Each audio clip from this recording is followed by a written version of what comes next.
Gente, agora que o coração acalmou, eu vou dar um bom dia nele. Porque o coração tava aqui batendo a mil. Bom dia para vocês que estão conosco. Mais um encontro de mulheres no sábado pela manhã, para falar dessa palavra maravilhosa que é a palavra de Deus, para que a gente possa ter um dia também abençoado. Algumas pessoas perguntam por que tão cedo? Porque Deus quer falar com a gente cedo, nos, sabe, dar energia, nos colocar de pé e nos presentear com um dia maravilhoso. E que a gente possa ir refletindo sobre aquilo que a gente está ouvindo, sem se preocupar em fazer um almoço, sem se preocupar com alguém batendo na porta. Agora a gente está aqui, né? Nós e Deus. Então, isso é maravilhoso. Mais uma vez, obrigada pela presença de vocês. Vocês estão entrando. Vou voltar aqui para ir falando um pouquinho, tá, Jane? Jane, Patrícia, né? William Notícias com a gente. C. Farias Regina, que aí eu não sei qual é o primeiro C, mas Farias Regina está conosco. Glória a Deus. José Richa, né? Gilvan Silva também. Então, gente, ainda dá tempo, vão chamando, vão mandando, porque multiplicar a palavra de Deus sempre é bom. Às vezes a gente fala assim, mas eu não sei se eu mando para alguém ou não. Para tocar no coração, só Deus que sabe. Nós temos que estar, né, como ferramentas disponíveis na mão do Senhor. Roberta está aqui com a gente também. Então, bom dia. Se algum desses nomes, já vi. Né, Bárbara, que a gente vai Minha falando, irmã já. pessoas conhecidas suas, pode mandar beijo, pode falar, pode dar oi, pode dar bom dia, pode fazer o que você quiser, que esse espaço aqui é um espaço para a gente conversar, né, conhecer. Né? Deus deu esse projeto da Força da Mulher Cristã para que a gente pudesse abrir um momento para falar da palavra, da sua essência, mas através de experiência de mulheres tão grandiosas. E Deus tem me presenteado como você, né? Outras passaram por aqui, maravilhosas, você, outras mais virão. Então, assim, eu tenho muito, né? Deus tem me aberto muito a porta do aprendizado, tenho aprendido muito com cada uma de vocês. E tenho certeza que hoje, gente, também vai ser um dia grandioso, maravilhoso. Né? Só de bate-papo, de pergunta, eu já fiquei assim, apaixonada.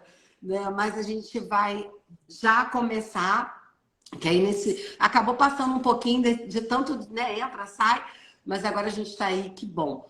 Gente, vou apresentar, porque algumas pessoas podem conhecer, outras não, e como a live, ela fica gravada no Rios. Na segunda-feira ela volta, ela vai para o YouTube. Então, se você, não assisti tudo, não consegui ver tudo, vem depois. Assim que acaba, ela vai para o Rios. E na segunda-feira ela vai para o YouTube. Então, se você puder também ajudar, a única coisa que eu peço é isso, distribua, né? Compartilha, bota coração, porque aí o Instagram entende que estão gostando, manda para mais pessoas. E a gente vai fazendo o nosso papel, que é exatamente, né, abrir cada vez mais o espaço, e Deus vai tocando no coração de quem Ele quer tocar. Né? Eu brinco muito que fazer uma apresentação, uma palestra, né, Bárbara? Você que é professora, né?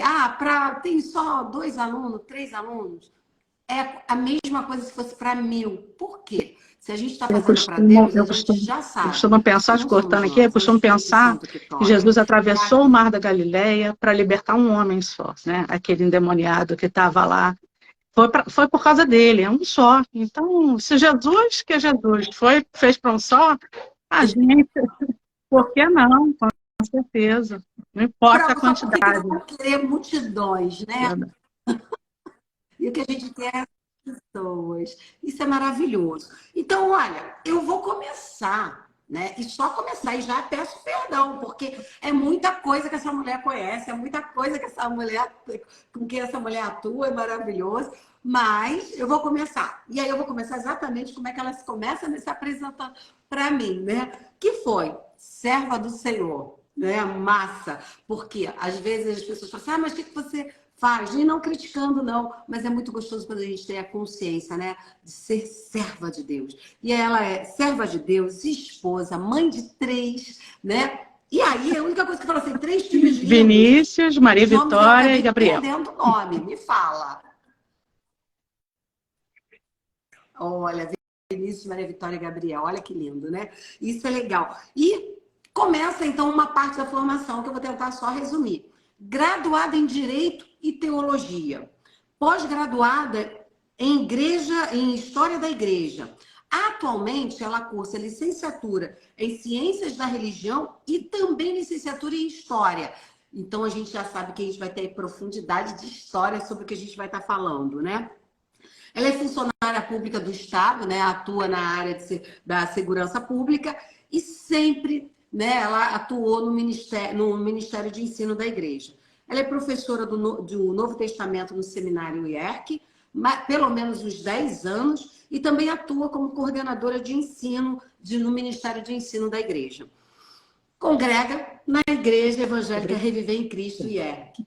Então, seja muito bem-vinda, Bárbara. Obrigada por estar aqui com a gente, né? Mais uma vez, obrigada ao pastor Luiz, que indicou, que me apresentou a você, né? Me deu essa bênção de conhecer uma mulher tão pontual nas suas histórias. E aí, olhando, né, o teu perfil, história da igreja, a gente precisa, né, ciências, a gente precisa entender a situação da época e trazer isso para os dias de hoje, para poder realmente trazer, né, fazer essa exegese e depois trabalhar a hermenêutica de maneira correta. Então, paz Senhor para todos, né? Então, nem preciso me apresentar mais, mas acho que de todos os títulos que a gente tem, mais importante é ser servo de Deus. Né? Disso aí, independente se você é pastor, se você é professor, mais importante é ser servo. Então, eu gosto de me identificar assim. Então, um bom dia para todos. Espero que o que eu vá falar aqui seja relevante, né? Seja gratificante, possa alimentar a alma, né? Esse nosso racional, né? Esse desejo de conhecer, né? A palavra em profundidade. Então, eu espero ser relevante, útil e agradeço também pelo convite.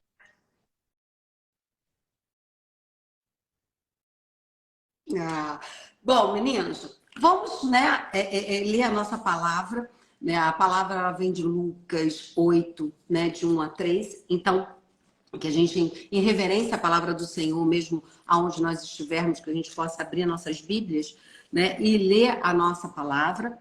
A palavra que Deus tocou no coração, né, da Bárbara, para poder a gente trazer esse tema que é um tema muito, muito grandioso, porque temos homens aqui, ótimo, e é sempre bom os homens também conhecerem a própria estrutura, a própria visão da mulher, porque a gente precisa, né, enquanto servos de Deus, como a própria Bárbara, né, coloca muito claramente, temos um entendimento que somos totalmente iguais, né, perante Cristo, e isso é bom, tanto nós entendermos o comportamento, né, humano do homem e o nosso da mulher. Então, isso é muito legal.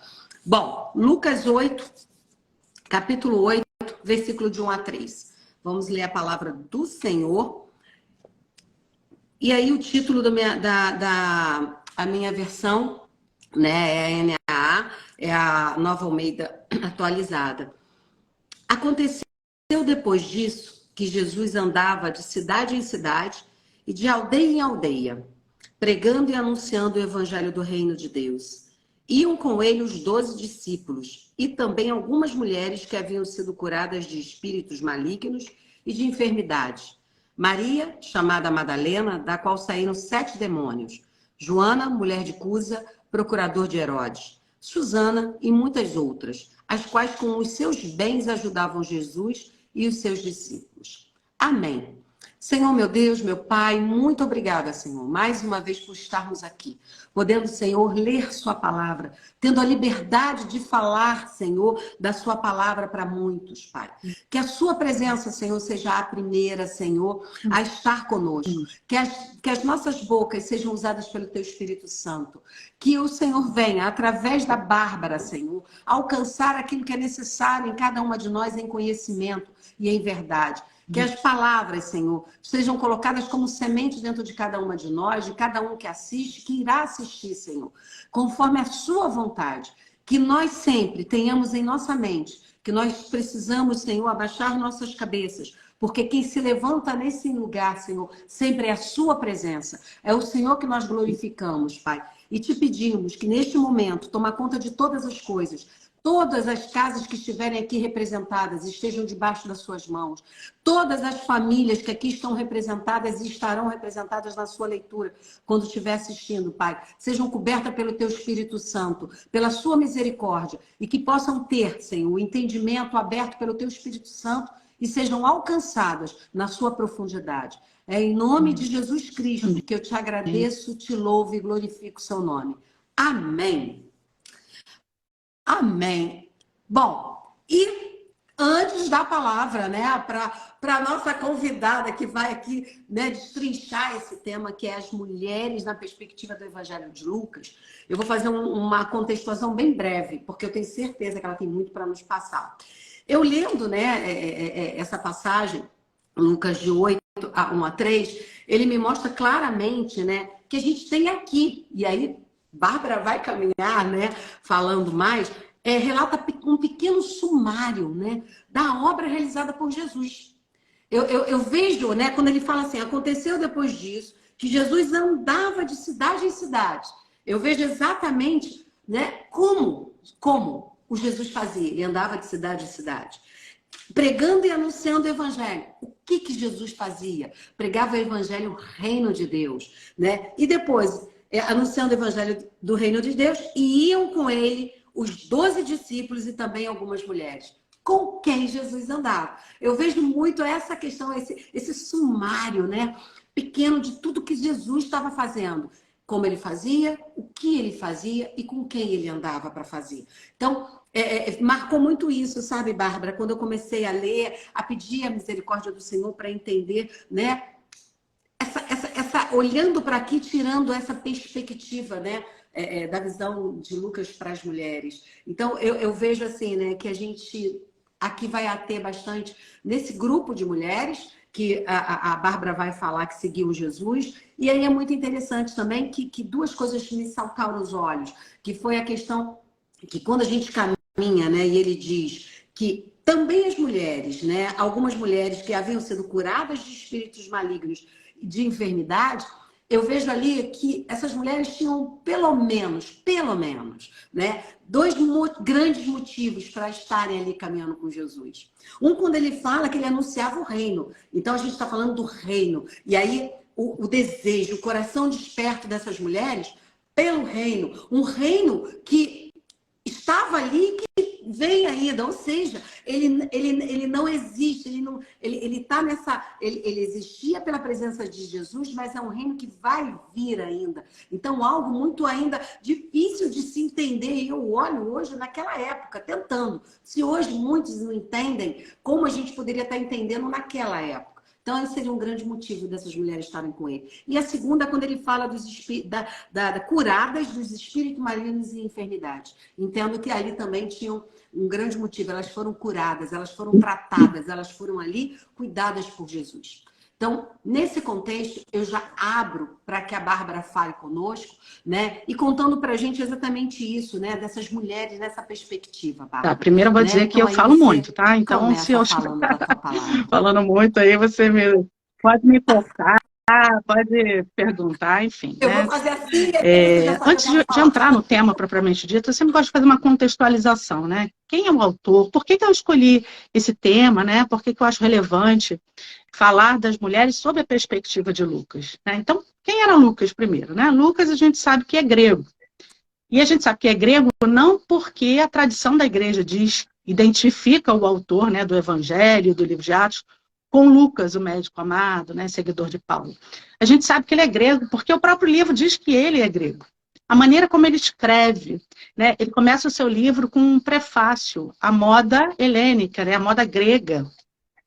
Ele começa o seu livro fazendo uma introdução, né? Esse prefácio é aquela introdução que ele faz para Teófilo. Então, isso é um estilo grego de escrita. Ele tem, né, uma maneira de escrever polida, ele é clássico. Então, algumas palavras, por exemplo, que Marcos é mais rude, ele vai substituir essas palavras por palavras mais polidas. Por exemplo, quando ele fala sobre o dinheiro, né, sobre a economia, ele traz, enquanto Marcos, né, que escreve para Romanos, e ele traz palavras, por exemplo, ele fala do denário, que é a moeda romana, Lucas vai falar da dracma, que é a moeda grega. Então, são esses indícios que nos permitem, né, a par da tradição, que identifica o autor com Lucas, né, o grego, o médico amado, dizer que realmente o autor é grego. E para quem que ele está escrevendo? Ele está escrevendo também, provavelmente, para um grego. Como é que a gente sabe disso? Porque Teófilo, Theo, né, Deus, filo, amigo de Deus, é um nome grego, Teófilo é um nome grego. Então, provavelmente, esse Teófilo, para quem Lucas está escrevendo, né, é um patrono, e é claro que Lucas não está escrevendo só para ele, né? Ele visa um público mais amplo. Teófilo é uma espécie de patrocinador, vamos dizer assim, né? Porque a gente sabe que Lucas foi investigar a vida de Jesus, ele foi, né, tentar colocar em ordem os fatos da vida de Jesus. Então, para isso, a gente sabe que tinha que viajar, né? Ele viajou, né? Então, custear isso aí, provavelmente foi, né? Esse programa de Lucas foi provavelmente custeado por Teófilo. Então, Teófilo foi esse patrocinador, mas Teófilo tinha uma igreja por trás. Então, quando a gente olha o livro e olha o autor, é importante a gente pensar na igreja que está por trás, porque normalmente nos evangelhos, a gente olha os evangelhos como se, né, ele estivesse escrevendo para nós ali, mas na verdade ele está escrevendo para um público grego que tem uma forma de entender aquele evangelho. Isso vai dizer muito, por exemplo, das escolhas que o autor faz. Então, quando a gente vê diferenças entre os evangelhos, por que uma história é contada num evangelho e no outro não, é por causa desse olhar, né, o público que está recebendo. Os autores, então, têm em mira, porque eles querem comunicar o evangelho. Então, Lucas faz isso, ele vai trazer um relato ordenado da vida de Jesus. Por quê? Antes dos evangelhos serem escritos, né, serem reduzidos à forma escrita, e o evangelho de Lucas deve ter sido escrito lá por volta, depois do ano 70, entre o ano 70 e 80, ou seja, quase 40 anos depois, né, da passagem de Jesus. Antes disso, o que acontece? É uma tradição pré-escrita, né, é uma tradição oral que vai circulando.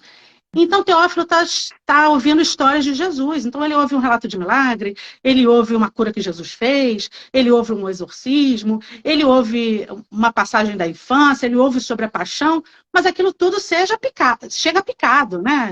Um conta aqui, outro conta um pouquinho ali. E isso, né? Cada um que vai chegando vai falando, olha, eu conheci Maria Madalena, eu vi Jesus fazer uma cura de um cego. E aquelas histórias vão circulando. Então, antes do evangelho ser escrito, essas histórias vão circulando. Mas como é história contada, né? Cada um conta de um jeito e aquilo ali vai, né, sendo contado de forma picada. Então, Lucas vai fazer esse relato ordenado para contar para Teófilo um relato ordenado da vida de Jesus. E ele começa, então, contando pelo nascimento de João Batista. Então, aqui é uma coisa interessante, a gente observa que, por exemplo, Lucas, ele começa falando da promessa. Marcos já começa narrando já direto o evangelho de Jesus, o batismo, né? Ele já vai direto, ele é rápido, né? Assim, né? Prático, né? Porque ele escreve para Romano é prático. Mateus já narra o nascimento de Jesus, né? Já tem a narrativa da infância, mas na perspectiva de José. E Lucas começa a narrativa pela esperança, pela promessa, porque havia uma promessa de que antes de chegar o Messias, haveria alguém que vai aplanar os caminhos do Senhor, né? Um profeta que vai preparar o caminho do Salvador. E esse é João Batista. Então, ele começa por aí. E quando a gente chega em João, aí João já começa lá do Gênesis, né? No princípio era o verbo era Deus. Então a gente vai percebendo essa perspectiva, né?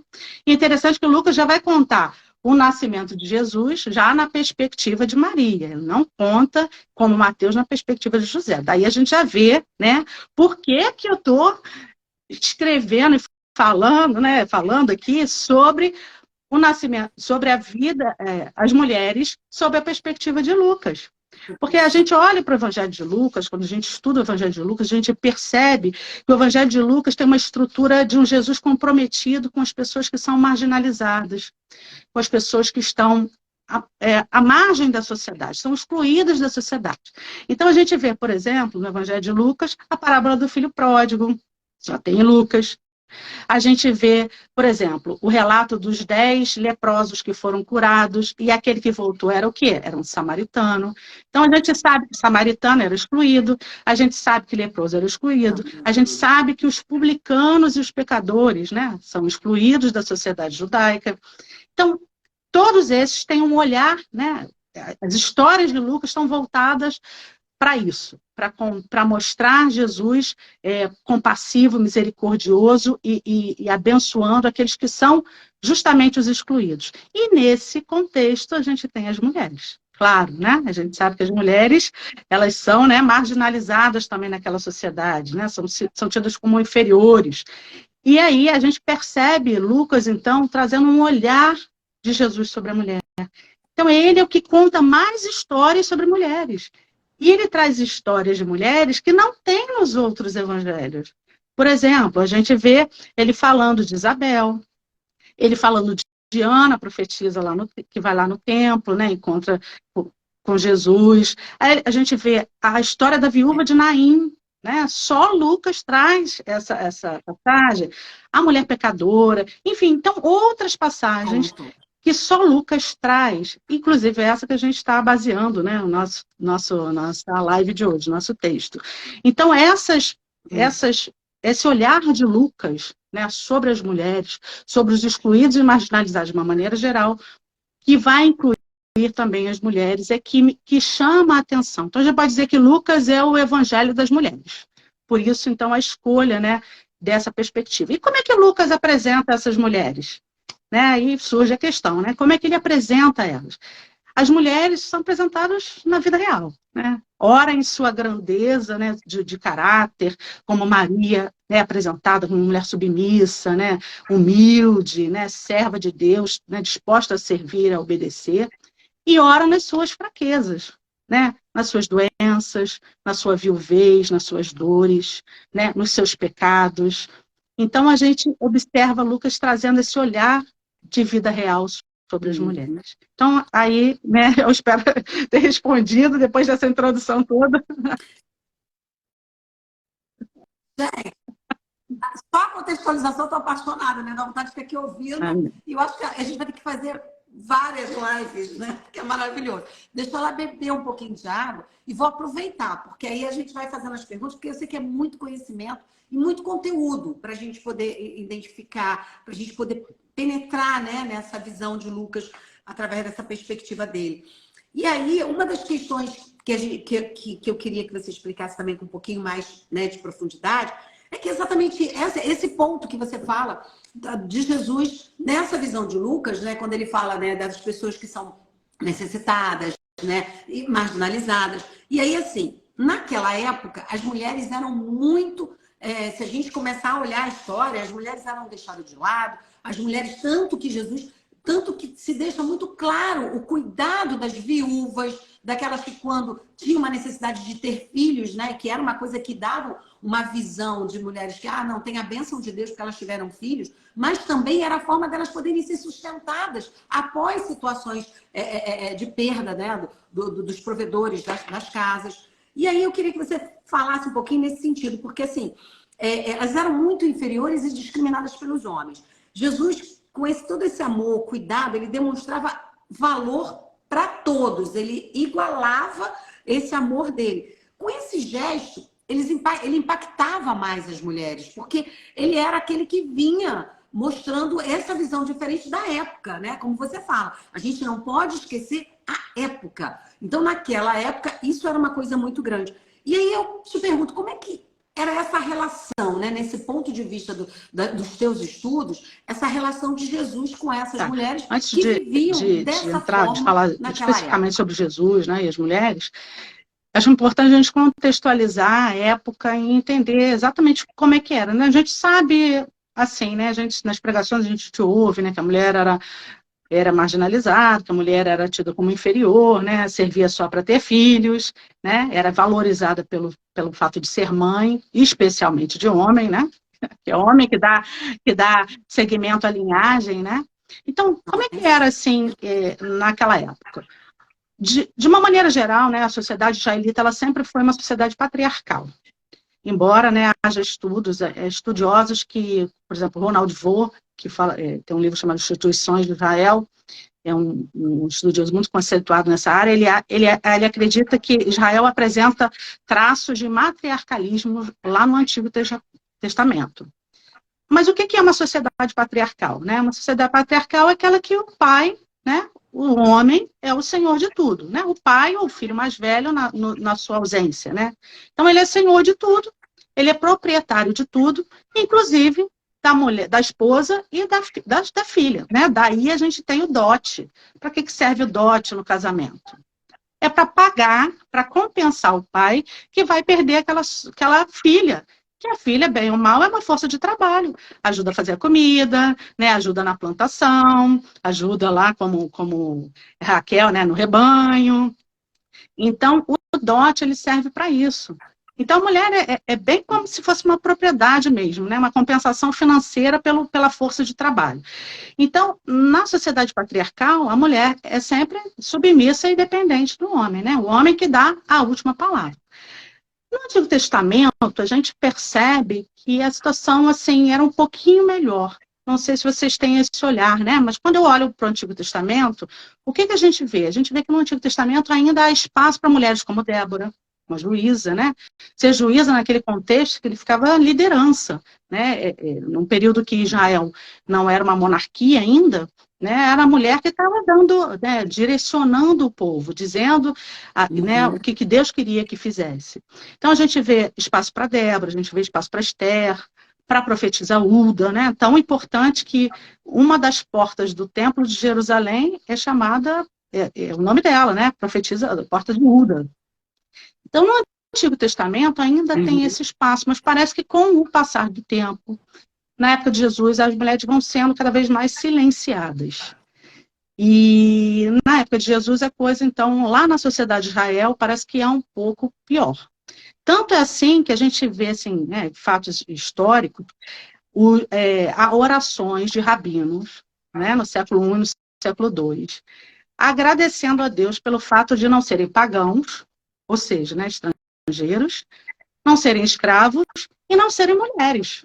Então, são as coisas piores da sociedade, né? É ser estrangeiro, é ser escravo e ser mulher. Pois é, né? Flávio José, né, também é um historiador, é um escritor do século I. Ele é historiador, né, de Israel, ele vai escrever lá um livro chamado Antiguidades Judaicas, que vai narrar toda a história de Israel. E ele diz assim, ó, vou até ler aqui para vocês: o testemunho das mulheres não deve ser aceito por causa da fragilidade e presunção do seu sexo. Tá? Então, você vê daí o olhar, né, a mulher. A mulher é sempre tida aquela inferior, né? Aquela que é tagarela, aquela que fala demais, aquela que é mesquinha, que é fútil. Exatamente, né? Que é muito emocional, a mulher, é descontrolada, né? Então, tudo isso era tido como característica feminina. Mas é importante a gente olhar também para a sociedade greco-romana. Por quê? Porque Lucas está escrevendo para eles, para aquelas mulheres lá. Então, quando a gente lê textos como esse, né, que a gente está trazendo, a gente tem que pensar por que ele está escrevendo isso. Por que ele está mostrando essa valorização de Jesus para as mulheres? Será que na igreja, né, para a igreja, para a comunidade que ele está escrevendo, será que as mulheres estão numa situação muito melhor do que as mulheres israelitas? Porque ele está escrevendo histórias sobre a vida de Jesus em Israel, mas ele não está escrevendo para Israel, nem para mulheres israelitas. Ele está escrevendo para mulheres greco-romanas. Mas na sociedade romana, então, como é que era? Então, aqui, ó, eu trouxe citações de filósofos, né? Platão, Aristóteles, né? São filósofos de referência, são filósofos que vão moldar todo o pensamento da história ocidental. E o que eles dizem sobre as mulheres? Olha só, Platão diz assim à República: a relação de homem para mulher é, por natureza, uma relação de superior para inferior e de governante para governado. E Aristóteles, né? Aristóteles, em História dos Animais, diz assim, ó, portanto, as mulheres são mais compassivas e prontas a chorar. Tá vendo aí o lado emocional, né? Mais invejosas e mais sentimentais e mais Emocional. contenciosas. A fêmea também está sujeita à depressão do espírito e ao desespero do que os e está mais sujeita à depressão do espírito e ao desespero do que os homens. Ela também é mais desavergonhada e falsa, mais prontamente enganada e mais atenta às injúrias, mais ociosa e, em geral, menos excitável que o macho. Pelo contrário, o macho está mais disposto a ajudar e, como já foi dito, mais valente do que a fêmea. Então, esse era o olhar, né? No mundo grego, né? No mundo greco-romano, porque depois os romanos vão se apropriar lá da cultura grega e trazem também esse olhar, né? Mas isso aqui a gente está falando de século IV a.C., Platão, Aristóteles, século IV a.C. No momento, né, que o Lucas está escrevendo, o que a gente percebe pelas fontes históricas é que a situação tinha melhorado um pouco, né? A gente vê mulheres ocupando o espaço público, ou seja, mulheres no comércio, mulheres no teatro, mulheres nas associações, mas as mulheres ainda não têm voz política. Não se tem, por exemplo, uma mulher senadora no Senado Romano. Não tem uma mulher que vai fazer um discurso para homens. Então, elas ocupam esse espaço público, inclusive no fórum, né, que é o Centro Administrativo Romano, mas ainda não tem aquela, né, não tem voz, né, política, vamos dizer assim, né. A política, a gente sabe que elas fazem de forma indireta, né, através dos maridos, né, influenciando os maridos e os filhos, né. Então, com toda essa contextualização, né, como é que a gente pode perceber o que Jesus faz pelas mulheres? O que Jesus faz pelas mulheres é uma revolução, né? Igualar homens e mulheres, como ele faz, é algo extraordinário, né? É revolucionário o que Jesus faz. É por aí.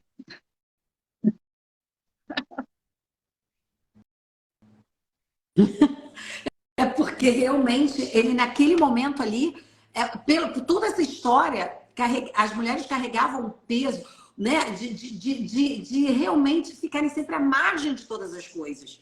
E Jesus traz para perto, né? E é interessante isso quando ele fala, né? Os 12 e um grupo de mulheres. Com certeza. A gente não sabe o quantitativo, mas era um grupo de mulheres, né? Caramba, é muito lindo.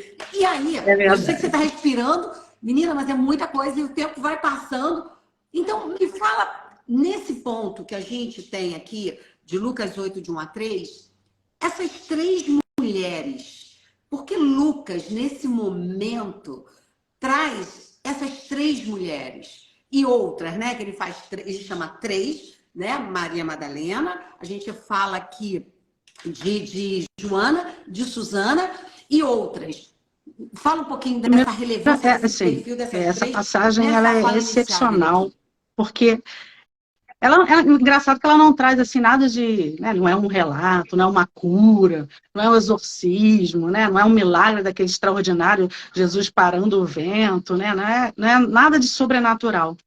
Mas quando a gente conhece essa perspectiva da mulher naquela época, né, especialmente na sociedade judaica, a gente vê que essa passagem é tremenda, porque Jesus está permitindo que discípulas, mulheres, coisa que os rabinos, né, os mestres da época, não vão permitir de maneira nenhuma. Ele está permitindo ser seguido por mulheres, e mais, ele está permitindo que as mulheres o sustentem. Isso é algo assim fora da caixinha, né? Está permitindo ser sustentado pelas mulheres. Então, voltando aqui, né? Ou seja, são famílias mostrando uma dependência delas, aquilo que elas eram. Exatamente, né? Olha que privilégio, né? Sustentar o Salvador, né? Assim. Coisa linda isso. Então, Jesus, né? E esse olhar, quem traz é Lucas.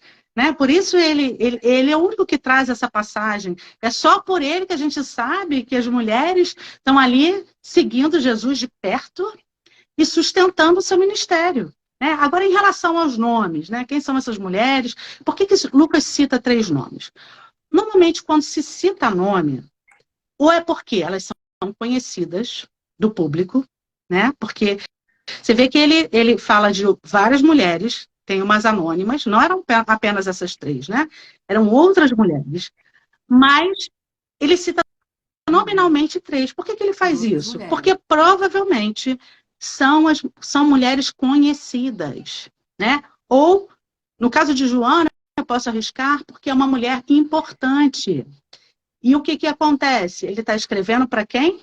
Né? Olha a importância da contextualização. Ele está escrevendo para um grego que possivelmente é um grego que ocupa uma esfera política, um cargo político em Roma, né? Dentro da estrutura política romana, Teófilo. Então, o que que ele está mostrando? Olha, Teófilo, não é só gente de segunda classe que está seguindo Jesus, não. São mulheres, e mulheres importantes, mulheres da corte, né? Maria Madalena, a gente, né, provavelmente ele cita, porque Maria Madalena se tornou um nome muito forte dentro do cristianismo, dentro da igreja cristã primitiva. Então, era uma mulher conhecida. Então, ele vai citar que Maria Madalena, Joana, provavelmente com intenções ali apologéticas para mostrar para Teófilo que Jesus também era seguido por membros da corte. E Susana? Quem era Susana? Não sabemos. Infelizmente, não sabemos quem era Susana. Né? Mas o nome Susana significa lírio, mas eu arrisco dizer que também é uma mulher, né, de posses. E aí aqui, né, a gente consegue perceber pelo texto que essas mulheres são mulheres que têm alguma condição financeira. Porque quem tem que fazer pão não pode seguir Jesus. Quem tem que trabalhar na roça não tem tempo de ficar seguindo Jesus. Então, são mulheres, né, que têm alguma condição financeira, que têm posses, que têm dinheiro suficiente, alguém para fazer as coisas para elas, e que podem seguir a Jesus. E o texto mostra isso, quando diz que o quê? Que elas serviam a Jesus com seus bens. Então, são pessoas ali, muito provavelmente, da elite, né, que estão ali seguindo Jesus. São mulheres da elite que estão seguindo Jesus e sustentando Jesus. E os discípulos, é claro, né? Todos aqueles com os seus bens, com os seus patrimônios. Né? Então, olha como o texto diz tanta coisa para a gente que a gente, às vezes, não consegue perceber. Né?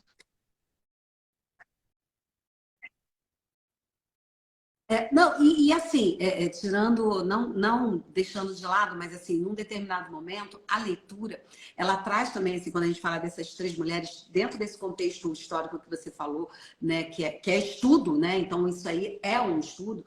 A gente também tem uma sensação assim, quando ele fala de Maria Madalena e fala e direciona ali as questões dos demônios, é como se fosse assim, mulheres tratadas visivelmente. Quando ele vem para Joana, aí me deu essa. Quando a gente lê, né? Fala assim, mulheres que não teriam necessidades, elas já eram, teriam toda a estrutura do tempo, né? Financeiramente, mas elas estavam ali, são mulheres da corte. E Susana, aí a gente, quando você falou, me deu mais ainda a afirmação. Quem era Susana? A gente não tem mulheres, pessoas comuns, sem nada que fosse tão direcionado de grandiosidade, ou seja por uma necessidade, ou seja por um bem, mas que eram mulheres. Sim, então, eu vejo essa delicadeza de mostrar, além dessa visão histórica clara que você apresenta, esse sentimento na gente. São pessoas que buscam, pessoas que têm, mas que querem, e pessoas comuns que precisam, né? Que estão ali. Então, eu sinto muito isso. E aí, ó, já pegando, né, essa fala, né? A Terezinha Gomes colocou aqui, que tema gostoso de se ouvir. Realmente, Terezinha, maravilhoso, né? Maravilhoso. E a Jane acaba de colocar aqui, Jesus mostra a importância da mulher, o valor que ela tem. É isso, né? Isso é muito gostoso e a gente vê isso muito, muito bem. E aí eu queria que você falasse pra gente, e uma curiosidade, né, eu comentei isso com você. Quando a gente fala de Maria Madalena, a gente fala muito da Maria Madalena e aí fala-se aqui dos demônios, mas a popular, né, a visão popular traz, né, também uma Maria Madalena que às vezes é colocada, né, como dedicada à imoralidade. E aí, por todas as suas histórias, né, por suas pesquisas, seu conhecimento, a gente não vê isso na Bíblia, falando sobre isso na Bíblia. Mas por que isso veio para a visão popular, né? Por que isso, muitas vezes, erradamente, erroneamente, as pessoas profetizam, ah, Maria Madalena, que era uma prostituta, outros, ah, ela é imoralidade, ela é dedicada à imoralidade. Por que fizeram esse link entre Não Maria existe, sim, com Madalena? certeza. Ou não, não, Com ou não certeza existe, ou é existe. só o que eu estou pensando? Como Essa é que uma pode tradição que vem da Idade Média. Na verdade, ela tem data e lugar, né, marcado, né? O Papa Gregório Magno, em 591, ele faz uma homilia. Até trouxe aqui um pedacinho aqui, que ele diz o seguinte, ó, aquela a quem o evangelista Lucas chama de mulher pecadora é a Maria da qual são expulsos os 7 demônios. E o que significam os 7 demônios, se não todos os vícios? Então, a gente vê que lá em 591, o Papa Gregório já vai linkar Maria Madalena, né, da qual foi expulso os 7 demônios, com a mulher pecadora lá de Lucas 7, né, aquela mulher que Jesus está na ceia e ela chora aos pés de Jesus e seca, né, os, os pés com o cabelo. Então, quando a mulher, né, aqui eu vou, né, quero fazer uma adenda aqui sobre a importância do cabelo. O cabelo na sociedade judaica é tido como um elemento de sensualidade. Então, por isso as mulheres usam véu.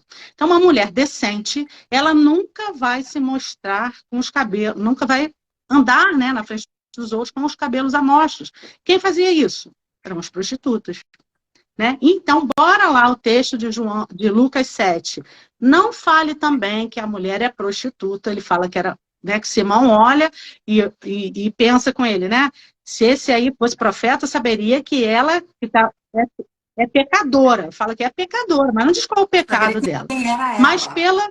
pelas ações dela, a gente pode dizer que ela era realmente uma prostituta, né? Porque ela vai mostrar os cabelos e secar, né, as lágrimas, os pés de Jesus com os seus cabelos. Então, ele vai unir essas duas histórias como se fosse uma só. Daí, e daí que surge, então, essa questão Uma só. da Maria Madalena né, se é uma prostituta, porque a Bíblia não diz que ela é prostituta.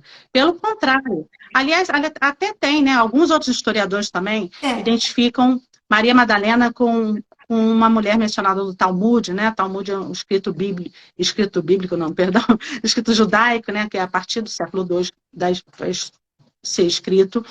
Então, no Talmud tem uma tal de Miriam Magdalá. Então, esse Magdalá significa Miriam, que é Maria, né? Miriam do Antigo Testamento, é Maria no Novo. Então, Magdalá é mulher de cabelo trançado.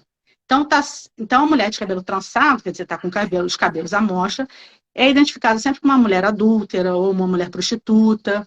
Então, alguns autores também fizeram essa associação com Maria Magdalena. Mas a gente sabe que, na verdade, o nome dela é Maria de Magdala, né? A cidade. Isso que eu falo. Isso, é uma cidade.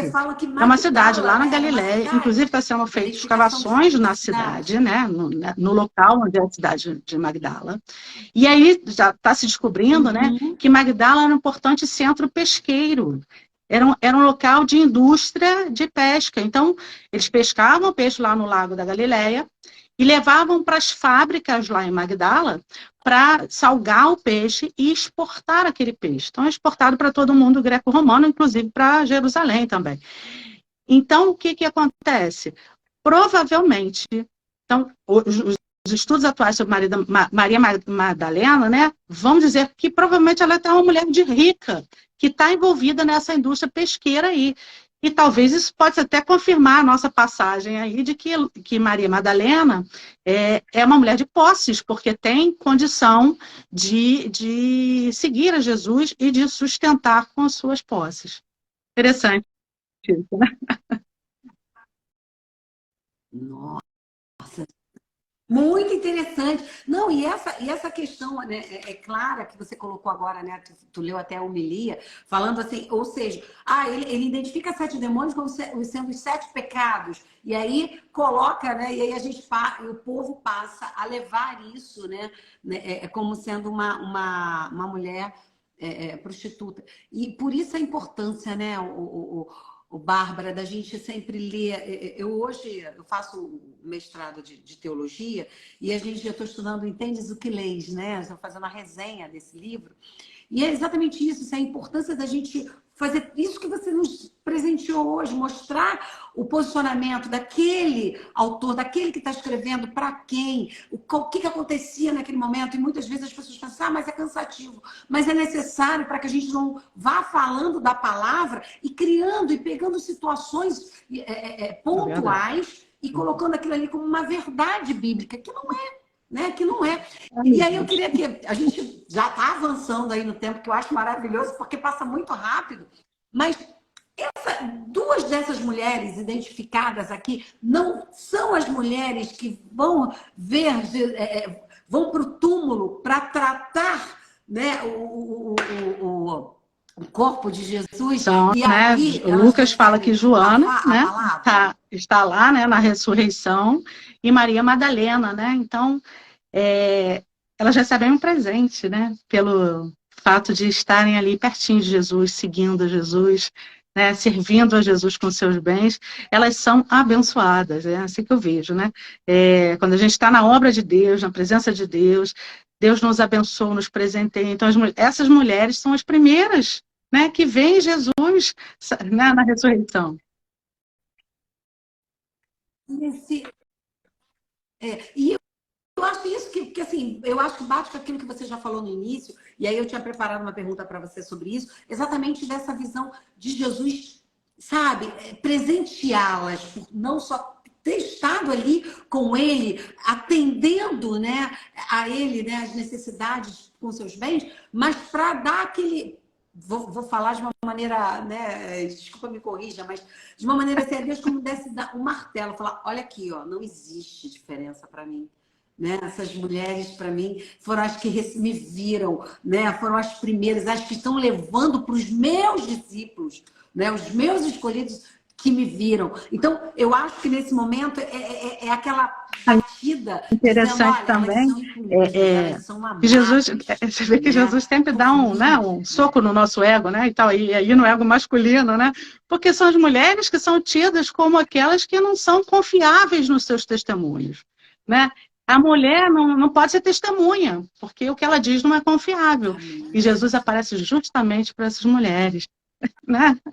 Jesus podia ter aparecido para os discípulos que estavam lá reunidos primeiro, mas foram para elas, né? Então, Jesus está sempre subvertendo essa ordem, está sempre mostrando, né, o quanto a mulher é importante. E aqui, assim, eu sei que a gente já está com o horário apertado aí, mas sabe que é o outro relato que chama a atenção, assim, que é um relato que talvez a gente lê com muita brevidade, é quando Jesus é apresentado no templo, né, que ele encontra Simão. Então, a passagem, lá, Lucas capítulo 2, depois você procura lá, mostra que Simão foi impulsionado pelo Espírito para ir para o templo, né? E lá ele encontra com José, Maria e o menino Jesus, né? Lá tem aquele encontro providencial. Mas Lucas diz que tinha uma profetisa lá que não saía do templo. Mas tem mais né? alguém. Que estava lá o tempo todo, de noite, em jejum e oração, era viúva há vários anos, e estava lá. Então, ela também é presenteada. Então, a gente vê o homem impulsionado para ir, mas a mulher já estava presente. E o Salvador é apresentado, né? Isso mostra, para mim, né, a igualdade entre homens e mulheres. É apresentado simultaneamente para um homem e para a mulher, né? Para mostrar que não tem diferença, né? A humanidade aí. Então, são esses olhares pequenos assim, que a gente vai percebendo, né? Como Deus valoriza as mulheres, né? Como nós somos importantes. Os homens também, né? Não se trata de ser maior ou de ser melhor. Exatamente, o seu papel. Cada um tem o seu posicionamento, cada um seu papel. E isso é bem importante, assim, porque a gente precisa ver que não precisa e desclassificar o outro para se classificar. A gente não precisa desclassificar o homem para dizer que a mulher é importante. Não, porque Jesus foi claro, muito claro. Ele tinha ali a escolha dos seus discípulos, ele tinha ali, mas também tinha as mulheres, né? E a gente vai olhando e falando assim, gente, por que que a gente tem que deturpar essas coisas? Né? E uma outra coisa que chama muita atenção para a gente é essa leitura da Bíblia, sempre com profundidade. Né? Você falou realmente, lá na hora do templo, Ana estava lá, né? A profetisa estava ali, né, que tinha realmente a fala que ela veria também. Então, ela estava ali para ver, para apresentar, para ver o Salvador. E aí, aqui na frente, a gente vê as mulheres, e lá na ressurreição, ele dando a elas esse presente, né? Isso é maravilhoso. Mas, apesar do nosso tempo, que é uma live de 1 hora, né, que passou voando, né? Mas eu vou querer que você fale também um pouquinho, fazendo para a gente, né, por todo esse teu conhecimento, uma comparação dessas mulheres da época e hoje. Trazer um pouquinho, né? Aí a gente, né, sai lá da exegese, mas vem para cá, né? Traz para a gente um pouquinho desse posicionamento das mulheres. Assim, Fala um pouquinho desse, com base nesse texto, né, que foi o nosso texto base, né, dessas mulheres que seguem Jesus, a gente vê Maria Madalena, né, que tinha sido, né, curada, expulsa, né, os espíritos malignos, uma mulher da corte. Então, o que eu percebo, assim, que o Lucas mostra para a gente com essa passagem hoje? Que, primeiro, independe do nosso passado, né? Então, o que a gente foi, o que a gente, né, era, em Jesus, nós somos todas iguais. Nós estamos lado a lado, né? Nós estamos lutando pelo mesmo propósito. Então, né, as nossas origens, embora diversas, elas, né, se igualam em Jesus. Né? O passado fica para trás e, a partir de Jesus, nós temos um novo propósito, um novo olhar. O texto também me fala muito, né, de como a gente pode servir a Deus. Então, aquelas mulheres tinham tempo para servir a Jesus. Talvez a gente não tenha tanto tempo, né? Talvez, né, outras mulheres não tiveram tanto tempo para seguir a Jesus, mas nem por isso deixaram de ser menos importantes. Mas o momento que tinham, iam, né, buscar a Jesus. Então, acho que isso fala muito para nós hoje também, porque nós temos que doar o nosso tempo ao Senhor, nós temos que doar nosso tempo disponível para Jesus, né, para o reino de Deus, para a obra de Deus. E também os nossos recursos, independente se eles são muitos ou se eles são poucos, a gente sempre tem alguma coisa para doar, né? A gente sempre vai ter alguma coisa para doar. Porque aquelas mulheres não só tinham o dinheiro para comprar o pão, certamente elas faziam um pão também ali para Jesus, para os discípulos. Então isso fala para nós hoje, nos ensina hoje, né, a doar o nosso tempo, a ter um novo propósito, né, para a nossa caminhada com Jesus, a doar os nossos bens, né, os nossos dons, os nossos talentos, aquilo que Deus nos deu para o reino de Deus, né, e continuar seguindo a Jesus, porque aquela que segue a Jesus, o texto diz, é abençoada, né? Ela vai ser surpreendida, né? Ela vai participar né, do melhor de Deus, que foi a ressurreição, né? A honra de ver Jesus pela primeira vez. Então, quando a gente está no caminho, no propósito, seguindo o Senhor, servindo ao Senhor, com todos os nossos bens, né, no coração, a gente, né, recebe de Deus essas bênçãos. Então, acho que é mais ou menos por aí. Glória a Deus. Gente, vai colocando aqui o que vocês acharam, o que vocês falam, o que vocês sentem, né? Uma delícia essa conversa. E é isso, acho que esse espaço aqui é para isso, para trazer pessoas com tanta profundidade, com conhecimento, né? E compartilhar conosco. Então, eu quero muito te agradecer, Bárbara, porque eu sei que, assim, você se esforçou muito para fazer um mega resumo, né? Porque as coisas são muito profundas, né? Por tanto conhecimento e por tantas coisas maravilhosas. Então, assim, te agradecer porque eu sei que você preparou ali um resumo que a gente pudesse ter essa visão ampla e que com certeza a gente vai voltar várias vezes porque a gente tem muita coisa, não só de mulheres, mas de entender falas da Bíblia, né, por toda a questão da história e trazer para o nosso entendimento para a gente poder abrir um pouco mais a nossa mente. Então, gente, que está aí, já colocaram aqui, eu falo tanto que nem deixa o pessoal perguntar, né? É isso, né? Vão interagindo com a gente. Não teve nem pergunta, porque ela explica tão bem, né? José Rista colocou homens e mulheres juntos com Jesus.